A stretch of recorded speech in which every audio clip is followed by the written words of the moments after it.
हाँ तो बच्चों, अब तक आपने सप्तम में जो कुछ भी पाठ पढ़ा विज्ञान से संबंधित, अब अष्टम क्लास के प्रथम दिन मैं आपसे मिल रहा हूँ, जिसका मुख्य पाठ है विज्ञान का दहन और ज्वाला। बच्चे, हम लोग जो कुछ भी पढ़ते हैं, पहले यह जानने की कोशिश करें कि क्या वह हमारे जीवन में सहायक होता है। तो जरा सा हम प्राचीन इतिहास की ओर जाएं कि मानव का जीवन खाना बदोशी था, भ्रमणशील था, बंजारा का जीवन लोग जीते थे। लेकिन विज्ञान ने जो है इस जीवन को अस्थायी बनाने में बहुत ही मदद किया। जैसे हम सोचें कि उसमें अग्नि का भी बहुत बड़ा योगदान है। जब आदमी ने थोड़ा कृषि कार्य की जानकारी लिया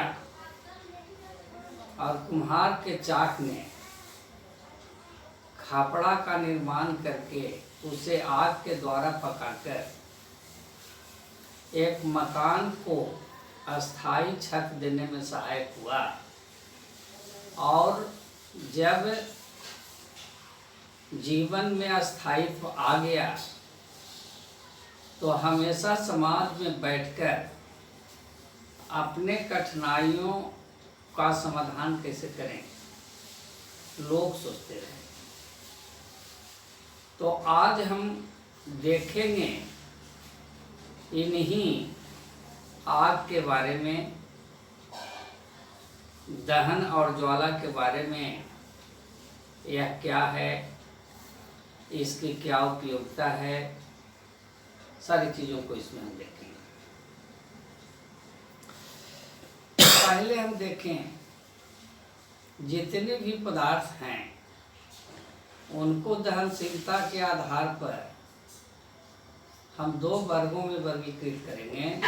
एक वह वर्ग है जो दहनशील और दूसरा वर्ग है अदहनशील।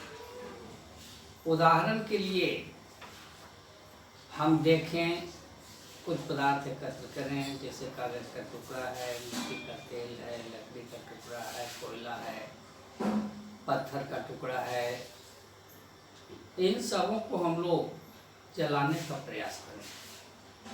हम पाएंगे कि कुछ पदार्थ तो माचिस की तीली से ही जल उठता है और जलने पर उससे ज्वाला उत्पन्न होती है तथा ऊष्मा मुक्त होता है। आपको आज जीने के लिए भोजन बनाने की आवश्यकता है। इस आधुनिक युग में इतने सारे वाहनों का निर्माण हुआ जिसमें ईंधन के लिए पेट्रोल, डीजल इत्यादि की आवश्यकता है। उसका दहन इन इंजनों में होता है, ऑटोमोबाइल जो इंजन होते हैं।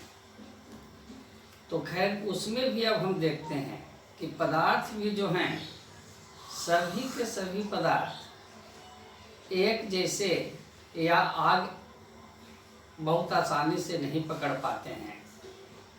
जैसे जलती हुई तीली को जब हम पेट्रोल के निकट ले जाते हैं, वह दूर से ही आग पकड़ लेता है। कागज के निकट ले जाते हैं तो वह भी आसानी से, दूर से तो नहीं पकड़ता है लेकिन आसानी से पकड़ लेता है। लेकिन फिर अगर कोयला को या काठ के टुकड़ा को जो है हम चाहें तो वह केवल माचिस की तीली से आसानी से आग नहीं पकड़ता है। इसका मतलब है कि सभी पदार्थों की अपनी एक प्रकृति होती है। बाबू, प्रकृति क्या है कि सभी को जलन की क्रिया प्रारंभ करने के लिए एक निश्चित तापमान की आवश्यकता होती है और जिस निश्चित तापमान पर वह जलना प्रारंभ करता है वह निश्चित तापमान उसका ज्वलन ताप कहलाता है। ऐसे भी बच्चे आजकल तो प्रचलन में आ गया है गैस, जिसका ज्वलन ताप बहुत कम है, लेकिन आज भी बहुत सारे घरों में गोईठा, जिसे हम उपला कहें, लकड़ी इत्यादि से भी भोजन बनाने का कार्य किया जाता है। तो लकड़ी और गोईठा में दहन की क्रिया संपन्न कराने के लिए पहले हमको थोड़ा सा गोईठा के ऊपर मिट्टी तेल या लकड़ी के भीतर कुछ कागज इत्यादि वैसा अवशिष्ट पदार्थ हम डालते हैं जिनका ज्वलन ताप कम होता है और कम ताप पर वह जलना शुरू करता है। तो उससे जो उत्पन्न ऊष्मा होती है वह उन पदार्थों को, जैसे गोईठा को, लकड़ी को, उसके अपने ज्वलन ताप तक पहुंचा देता है। और जब उसमें दहन की क्रिया शुरू होती है तो अधिक मात्रा में ऊष्मा निकलती है, लौ भी अधिक निकलता है और इस प्रकार से दहन से निकले ऊष्मा का उपयोग हम विभिन्न कार्यों के लिए करते हैं। कुछ पदार्थ ऐसे हैं जिसमें आग पकड़ता ही नहीं है, जो जलते ही नहीं हैं, और वैसे पदार्थों को हम अदाह्य पदार्थ कहते हैं। अब बच्चों जरा सा एक तो हम लोग बनाएं सूची,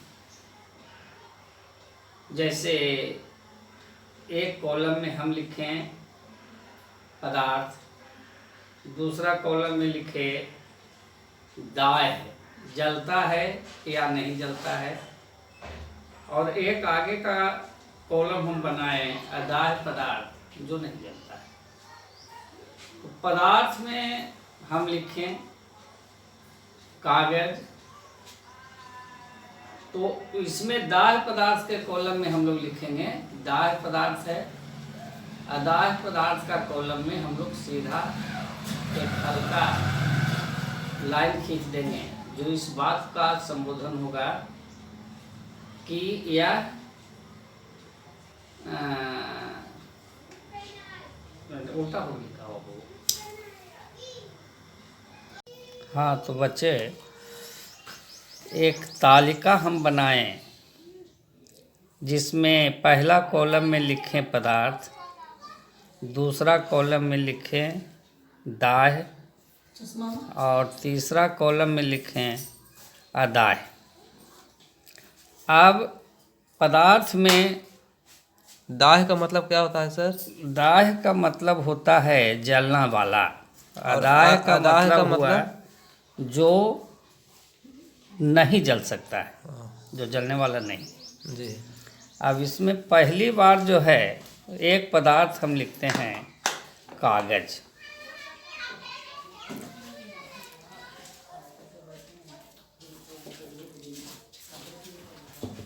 तब इसको जो है हम लिखेंगे बाबू कि दाह्य है कि अदाह्य है, तो केवल टिक लगा देंगे, उसी से स्पष्ट हो जाएगा कि पदार्थ दाह्य है कि अदाह्य है। दाह्य में हमने टिक लगा दिया, अदाह्य में हमने काट दिया।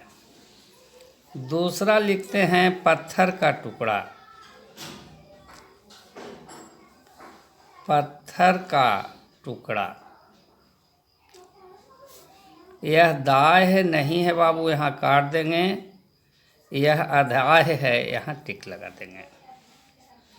तीसरा हम लेते हैं लकड़ी। यह दाह्य पदार्थ का उदाहरण है, इसलिए दाह्य पदार्थ में टिक लगा देंगे। अदाह्य पदार्थ को हम लोग काट देंगे। चौथा में है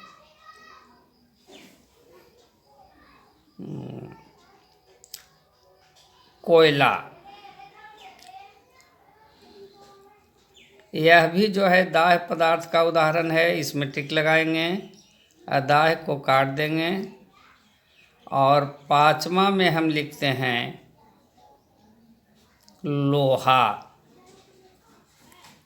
यह दाह्य पदार्थ नहीं है, इसलिए इसमें काट देंगे और अदाह्य में टिक लगा देंगे। इस प्रकार से हम देखेंगे कि बाबू वैसे पदार्थ जो जलते हैं, जलने के उपरांत, दहन के उपरांत ज्वाला और ऊर्जा उत्पन्न करते हैं, वे सब दाह्य पदार्थ कहलाते हैं। अब फिर हम देखेंगे बाबू कि जो है ये अगर आपसे हम पूछें कि सचमुच में दहन और जलने की प्रक्रिया कैसे संपन्न होती है,